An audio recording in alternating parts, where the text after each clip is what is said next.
अचानक राग येतो आणि नंतर स्वतःला पश्चाताप होतो का? कधी असं वाटतं का, की मला असं बोलायचं नव्हतंच, पण माझ्या तोंडून ते निघून गेलं?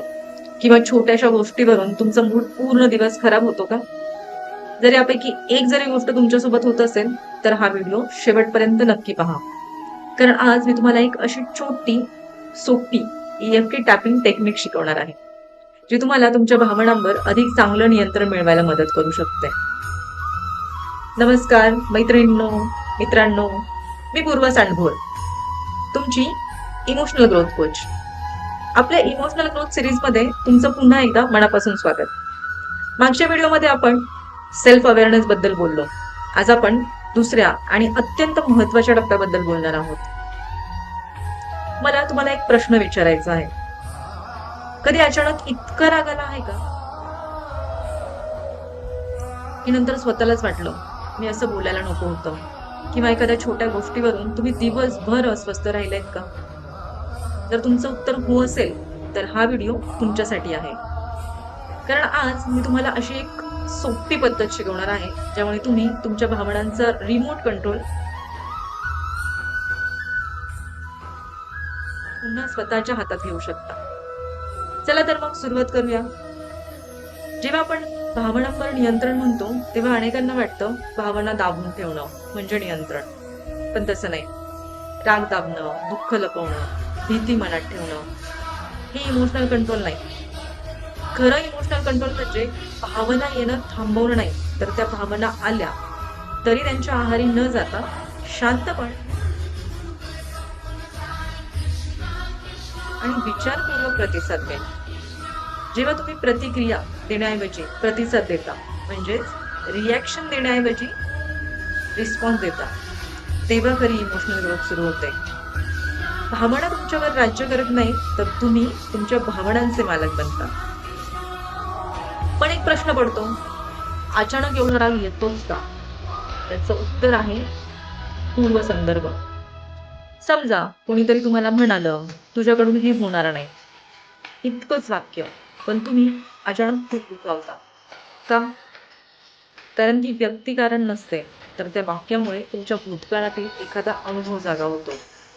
कदाचित लहानपणी कोणी मला कमी लेखलं असेल किंवा वारंवार टीका केली असेल, तीच भावना पुन्हा जागी होते. म्हणूनच आपण वर्तमानात नसतो, तर भूतकाळातील भावनांमधून प्रतिक्रिया देत असतो. EFT मध्ये आपण याच भावनिक ट्रिगर्सवर काम करतो, जेणेकरून भविष्यात अशा प्रसंगी आपण अधिक शांत राहू शकू. एक छोटी विनंती आहे, जर तुम्ही अजूनपर्यंत चॅनल सबस्क्राईब केलं नसेल, तर आत्ताच करा. कारण या इमोशनल ग्रोथ सिरीजमध्ये पुढे आपण self confidence, fear, anxiety, over thinking आणि रिलेशनशिप्सवर सुद्धा EFTच्या मदतीने काम करणार आहोत. त्यामुळे पुढचा व्हिडिओ चुकवू नका. तर जेव्हा आपण भावनिकदृष्ट्या अस्वस्थ असतो, तेव्हा शरीरात ताण जाणवू लागतो. EFT टॅपिंग ही एक अशी पद्धत आहे, ज्यामध्ये आपण विशिष्ट टॅपिंग पॉइंट्सवर म्हणजे ॲक्युप्रेशर पॉइंट्सवर लक्षपूर्वक टॅप करत आपल्या भावनांकडे स्वीकाराने पाहण्याचा प्रयत्न करतो. बऱ्याच लोकांना यामुळे शांत वाटण्यास मदत होते. आता आपण 2 मिनिटांचं छोटंसं प्रॅक्टिकल करून पाहूयात. एक खोल श्वास घ्यायचा आहे, हळूवार सोडायचा आहे. आता मनात सध्या असलेला राग किंवा अस्वस्थता आठवा आणि माझ्या मागे म्हणा.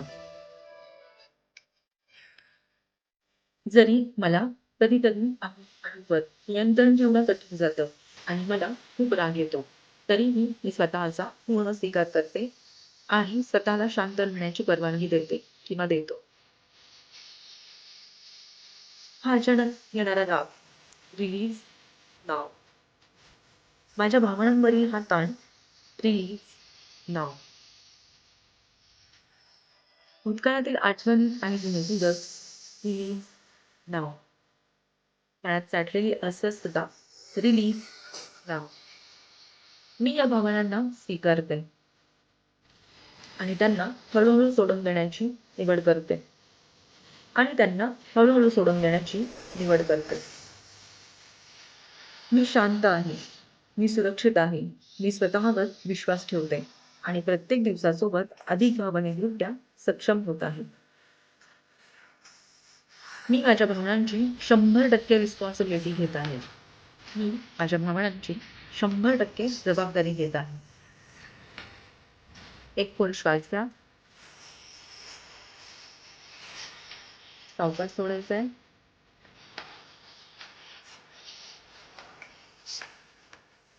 तुमची एनर्जी ॲब्झॉर्ब करून घ्या.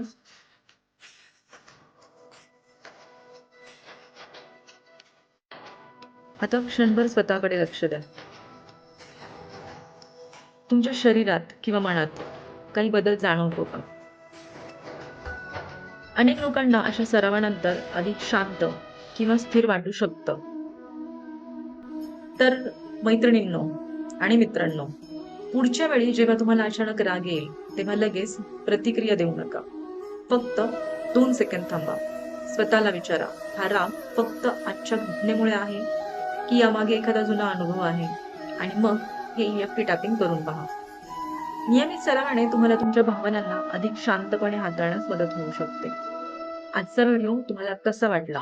कमेंटमध्ये नक्की सांगा. जर तुम्हाला तुमच्या भावनिक आरोग्यावर अधिक खोलवर काम करायचं असेल, तर माझ्या 1 to 1 कोचिंगबद्दल माहिती घेण्यासाठी माझ्याशी संपर्क साधू शकता. मी माझी WhatsApp लिंक डिस्क्रिप्शनमध्ये शेअर करेन. व्हिडिओ आवडला असेल तर लाईक करा. तुमच्या मित्रांसोबत, मैत्रिणींसोबत किंवा ज्यांना याची गरज आहे, अशांसोबत शेअर करा. आणि इमोशनल ग्रोथ सीरीजमधील पुढचा भाग चुकू नये म्हणून चॅनलला सबस्क्राईब करायला विसरू नका. मी पूर्वा सांडभोळ. पुन्हा भेटू एका नवीन विषयासह. तोपर्यंत शांत राहा, स्वतःवर प्रेम करा आणि आनंदी राहा. धन्यवाद.